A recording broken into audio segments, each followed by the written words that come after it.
je suis Aurélie Verneret, j'ai 41 ans maintenant.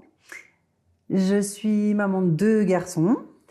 Je vis sur Sainte-Sigolène. Je travaille majoritairement sur Saint-Romain-la-Chalme pour l'instant. Et qu'est-ce que je fais? Alors, je fais plein de choses parce que je suis une passionnée.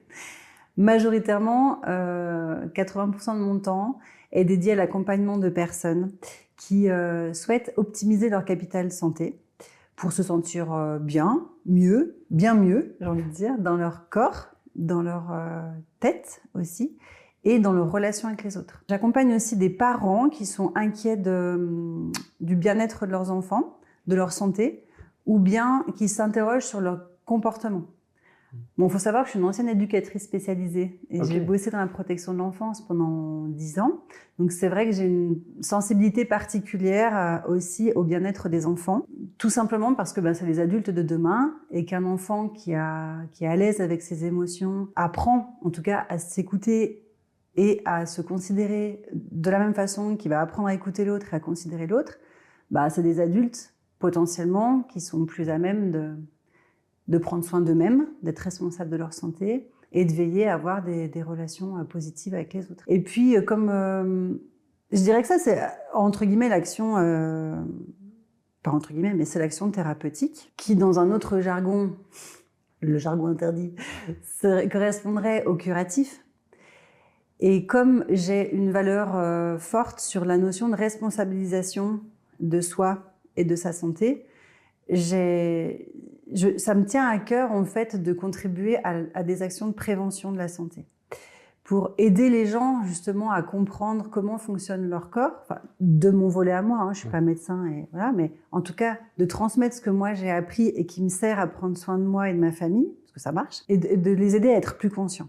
Voilà. Donc dans ces actions de prévention, j'anime des séances collectives autour de la décontraction corporelle, relaxation corporelle, de méditation, de réflexologie plantaire, d'auto-réflexologie plantaire. Et puis de temps en temps, je fais des conférences quand ça me pique. Et aussi, j'ai monté quelques programmes de formation. Alors notamment autour de la respiration consciente, cohérence cardiaque, mais aussi tout le volet de comprendre les émotions des enfants, pour que les adultes puissent aider les enfants à faire ce que j'expliquais tout à l'heure. Et une formation qui s'appelle Animatelier pour apprendre à animer des ateliers de développement de l'intelligence émotionnelle et de relaxation adaptés aux enfants entre 4 et 12. Voilà. Ok. Ah oui, tu touches beaucoup de choses et puis tu as l'air passionnée en plus. Je suis passionnée. Je suis passionnée. Des fois, je me dis que c'est peut-être un défaut aussi parce que ça peut m'amener à une forme d'épuisement. Voilà, donc je fais attention. J'apprends à faire attention. Prendre soin de soi, c'est une partie importante aussi. Prendre soin de soi, je dirais que tout passe par là. C'est que quand on est en équilibre à l'intérieur, on est plus à même aussi d'être en relation positive et constructive avec les autres, à une juste place, ce que j'appelle juste place, ni dans le trop, ni dans le pas assez. Donc c'est important. Et plus concrètement, qu'est-ce que tu utilises comme outil? Qu'est-ce que tu fais exactement pour les accompagner? Oui, alors j'ai plusieurs outils, puisque ça fait maintenant, ça fait 10 ans maintenant que je suis en reconversion professionnelle. Et que comme je suis une passionnée, je me forme chaque année, parce que j'aime apprendre, découvrir le corps sous ses différents aspects, physiques, émotionnels, énergétiques, vibratoires. Et aujourd'hui, je dirais que ce que je garde, c'est une écoute de thérapeute systémicienne. Donc j'ai cette écoute systémique. La naturopathie. Donc ça, c'est un volet qui est très important parce que pour moi, grâce à la naturopathie, on peut intervenir sur différents plans de l'être humain. Et je me suis donc spécialisée dans l'équilibre émotionnel. J'aime pas dire la gestion du stress, mais le bien vivre en tout cas avec le stress et les douleurs ostéomusculaires. Parce qu'en fait, tout est lié. Moi, je vois des gens, et voilà, je vais finir, et le rebootement aussi, depuis quelques temps, parce que j'ai appris à masser il y a 10 ans. J'ai appris le massage classique, et en massant, à force de faire des soins de cet ordre-là, je sentais quelque chose dans mes mains, sans savoir quoi en faire, et voilà, je me suis formée au magnétisme, à la radiesthésie. J'ai essayé de comprendre ce qui se passait, jusqu'à arriver à avoir besoin de me former en reboot-thérapie, ça s'appelle comme ça, la formation que j'ai suivie. Mais c'est du rebootement, en fait. Pour apprendre à faire confiance à mes ressentis, et puis aussi avoir des manœuvres de correction qui soient justes et qui ne mettent pas en danger la personne. Ok. Voilà. Et il y a un fil rouge dans tout ça, c'est que par exemple, une personne qui est stressée ou qui a une charge émotionnelle intense, elle est comme ça. Donc très souvent, tension cervicale, haut du dos, lombalgie. Et une personne qui a par exemple un désordre émotionnel ou qui est pas bien dans sa tête, elle peut avoir des troubles alimentaires ou une alimentation qui va, comme on dit dans notre jargon, être acidifiante. Et quand on a un terrain acidifié, ça crée des inflammations, donc des douleurs ostéo-musculaires. Voilà. Donc autant par le drainage lymphatique manuel que je pratique aussi, le massage drainant lymphatique, le massage déstressant, qui est un moyen plus doux que le dégrippage qu'on utilise en reboot thérapie, par exemple. Tout ça, c'est des techniques qui vont venir aider la matière, le corps, à relâcher, détoxiner, se régénérer, associer la naturopathie à l'équilibre alimentaire, la gestion des émotions, etc. Ok, c'est génial d'avoir plein d'outils comme ça, au moins tu pioches vraiment ce que ton client a besoin. Oui. En fait, finalement. Et comment se passe une séance type? C'est-à-dire qu'on vient d'abord, on vient pour une problématique te voir ou pas forcément? Souvent, on vient me voir pour une problématique. Il n'y a pas longtemps, je crois que c'est la deuxième fois depuis que j'exerce, donc en 8 ans, il y a une dame qui est venue pour dire « moi, je veux bien vieillir ». C'est une dame qui a 44 ans. Et là, typiquement, elle était dans une action de prévention. Génial. Et ça, c'est génial parce qu'en fait, à la base, la naturopathie, c'est plutôt ça. C'est prévenir les risques de troubles de la santé par des moyens naturels. Et malheureusement, on attend d'être pas bien pour dire il faut faire quelque chose. Donc voilà, les gens viennent globalement parce qu'ils ont une problématique, donc soit une douleur physique, et là ils vont souvent réserver une consulte en reboot-thérapie, en rebootement. C'est des gens qui vont venir pour des désordres où ils se sentent pas bien dans leur corps, ils ont mal aux intestins, ils dorment moins bien, ils sont en conflit relationnel avec leurs enfants, avec leur famille, avec eux-mêmes, ils n'ont pas confiance en eux. Des personnes qui ont vécu par exemple une séparation, qui n'arrivent pas à s'en remettre. Ou comme je disais tout à l'heure, des parents qui savent pas comment faire avec leurs enfants ou avec leurs enfants. Donc ils ont besoin d'aide, de comprendre. Voilà un peu ce qu'amènent les gens globalement.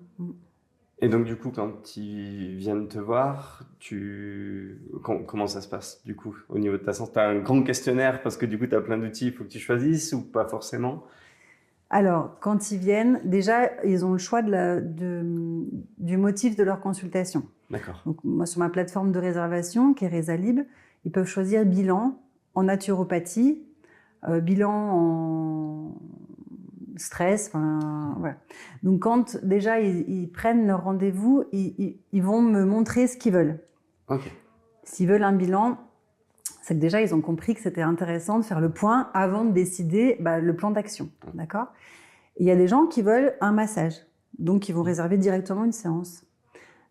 Quand les gens ont mal dans leur corps, ils vont réserver une séance de rebootement. Et moi, en général, je vais leur dire ça serait intéressant de faire un point global pour dire là, la douleur, elle est peut-être liée à un excès d'inflammation dans le corps. Donc, comment aider le corps à se détendre autrement que par le manuel. Et puis, encore une fois, qu'ils deviennent responsables. Donc, ils vont peut-être... Moi, je fais pas mon business sur le dos des gens parce que mon idée, c'est de leur dire, voilà comment vous pouvez vous soulager vous-même. Voilà comment vous pouvez faire au quotidien pour avoir moins mal et avoir moins besoin de mes services ou des services de quelqu'un d'autre, peu importe. Donc, la séance de bilan, en effet, il y a un questionnaire. Donc, j'écoute ce que la personne, elle veut, là où elle a plus de souffrance. Et après, je lui explique par contre la vision systémique, la vision globale, on va dire, de l'approche de la santé. Voilà. Et puis, je respecte. Si la personne me dit, moi, j'ai pas du tout envie de travailler sur l'alimentation, ça m'intéresse pas, pas de souci. Mais j'explique quand même l'importance de l'alimentation. Ça te permet d'avoir tous ces outils-là. Ça te permet de répondre quand même à beaucoup de problématiques de plein de façons différentes. Oui, et puis ça, c'est ce qui est dans ma mallette à outils. Et puis, je suis aussi entourée d'autres professionnels. Et quand je sens que pour la personne, ça serait bon de faire telle et telle chose, je sais pas, je pense à l'acupuncture ou de la kinésio ou de la sophro, je vais aussi orienter vers des collègues pour que la personne elle puisse avoir le soin qui correspond aux besoins de son corps. Ouais. Ok. Oui, parce que tu fais partie ou tu es la créatrice de Quand ta vie. Oui, aussi. Tu es la seule, je ne sais pas qui a créé. On est deux. Ça marche. Oui, on est deux avec Delphine. On a créé en effet cet espace de soins partagés qu'on a nommé Quand ta vie. Donc ça fait 1 an maintenant qu'on a ouvert. Et en effet, on travaille avec une petite équipe de praticiens dans Quand ta vie. Mais moi, je n'ai pas une pensée sectaire, il n'y a pas de souci. Je peux aussi conseiller, recommander d'autres praticiens qui ne sont pas dans le lieu parce que je les connais, parce que j'ai confiance en leur méthode. On a des valeurs partagées, ça c'est important, notamment des praticiens qui cherchent à rendre autonomes leurs clients. Moi, c'est vraiment ma valeur importante de dire « Ok, je vous aide à un moment donné parce que vous ne savez pas comment faire, vous n'avez peut-être pas l'énergie pour faire vous-même, mais par contre, vous pouvez faire par vous-même. » Et ça, pour moi, c'est vraiment important. Oui, ne pas devenir le praticien qu'on va voir toutes les semaines. Oui. Alors, s'il faut pendant un temps, d'accord. Oui. Mais par contre, moi, je vais l'expliquer. Expliquer que, ok, pour l'instant, on va se voir régulièrement, mais que mon but de thérapeute, c'est de l'emmener sur une autonomie. En tout cas, moi, je vais prendre du recul. Oui. Si la personne, elle a besoin de s'accrocher, elle est avertie qu'à un moment donné, je vais pas suivre là-dedans. Ouais. C'est pas mon éthique. C'est important. Ouais. Et puis ça fait écho à ta valeur de responsabilisation qui est super importante, oui. Que les gens soient acteurs de leur bien-être et puis soient vraiment acteurs du fait d'aller mieux, mais au quotidien. Bien sûr. Et puis un principe de réalité, c'est que je prends ce que je connais, la naturopathie. Oui, en tout cas, tout ce que je vais dire, je sais que ça fonctionne parce que c'est la science empirique ou la science, malgré tout, qui a validé les outils qu'on propose, d'accord, l'approche qu'on propose, mais il n'y a pas de miracle non plus. Moi, je peux donner, par exemple, un conseil en respiration. Je sais que ça fonctionne, c'est un outil de neurosciences appliquée, mais si la personne ne va pas faire l'exercice de respiration chez elle, elle peut venir me voir 10 fois. Ça ne va pas changer. Donc, c'est pas l'outil qui fonctionne pas, c'est, voilà. Si j'ai une pioche, la pioche, elle va faire son taf. Si je prends pas la pioche pour faire un trou, ça fonctionne pas. Il n'y a pas de trou. Oui, il n'y a pas de trou. Voilà. Ouais. C'est vrai qu'on est un peu tous à la recherche de ce bouton magique, de ce petit truc où on appuie, ça y est, c'est bon. Ouais. Non, ça marche pas. Mais ça, je le dis dès la première séance, par contre. Même en rebootement. Des gens qui viennent, par exemple, une entorse de cheville, ok, je vais faire mon travail, ce que je sais faire. Je suis en évolution. Si je sais pas faire, je dis je sais pas faire. Mais derrière, il faut de la rééducation. Il faut renforcer les muscles, il faut étirer. Il y a besoin de quelque chose. Moi, si je sais donner des conseils, je vais le faire. Sinon, ça va être un kiné. Ça va être un éducateur sportif. Ça va être quelqu'un d'autre. Mais je vais expliquer à la personne que pour aller vraiment mieux dans la durée, ça va être important de faire du renforcement, des étirements, etc. Voilà. Oui, puis arrêter de traiter sans cesse les symptômes et traiter la source. Oui. Pour que les symptômes n'apparaissent plus. Encore le principe de base de la prévention. C'est ça. Ton nom. Oui, c'est ça. Oui. Il faut insister des fois. Insister. Oui. Et du coup, pourquoi venir au salon? Du coup, tu vas représenter quelle partie de ton activité? Un petit peu tout, pas forcément. Alors, j'ai vraiment envie de mettre en avant le rebootement parce que je me rends compte que c'est une approche à la fois qui est connue parce que les gens disent ah oui, mais le rebooteux, le rhabilleur, surtout dans les milieux plus ruraux comme nous, on en entend parler, mais je me rends compte qu'il y a beaucoup de représentations derrière cette approche. Donc, j'aimerais bien en parler tranquillement, expliquer aux gens ce que c'est, à quoi ça sert, quelles sont nos limites. Et puis, la naturopathie, avec cette spécificité qu'est la mienne, comme on disait tout à l'heure, sur l'approche gestion des émotions, douleur, stress, etc. Ok, génial. Tu vas faire une conférence pour en parler un petit peu? J'aimerais bien, J'aimerais bien, notamment sur le rebootement. Parce que je me suis rendu compte qu'il y avait des pensées magiques. Le rebooteux, c'est encore associé des fois à la pensée magique, oui, à la sorcellerie. J'ai entendu ça il n'y a pas longtemps. Et je me dis, waouh, quand même. Oui, mais non. Ouais, au contraire, je trouve que c'est presque une des pratiques les plus terre à terre pour le coup. Enfin, ça me fait penser plutôt à de l'ostéopathie enfin, dans cette branche-là, c'est pas de l'ostéopathie, hein, mais. Oui, je suis d'accord avec toi. Ouais. Moi aussi, j'ai cette vision-là. Mais en discutant avec les gens, avec certaines personnes en tout cas, j'entends « Ah non, mais moi, ce truc-là, non, ça me rassure pas du tout. » Voilà, parce qu'il n'y a pas de formation, encore une fois, scientifique, qui rassure le public. Oui, ça reste associé au don. C'est un don. Oui, c'est le druide du village, au fond. Oui, voilà, c'est certainement ça. Oui. Ok, ça va être intéressant, ça va être top. Et tu vas proposer des choses sur place? Tu vas plus présenter ton activité le reste du temps? Ou alors tu prévois de vraiment faire des séances? Qu'est-ce que tu prévois de faire? Alors moi, je ne fais pas de séance en salon. Oui. Ça, pour moi, ça ne fonctionne pas. J'y arrive pas. Sur mon stand, en fait, j'ai des petits jeux visuels qui permettent aux gens de comprendre l'approche holistique déjà. On discute de la naturopathie, on discute de mon approche. Voilà, avec des petites choses un peu ludiques que j'ai mis en place. Mais non, je propose pas de séance.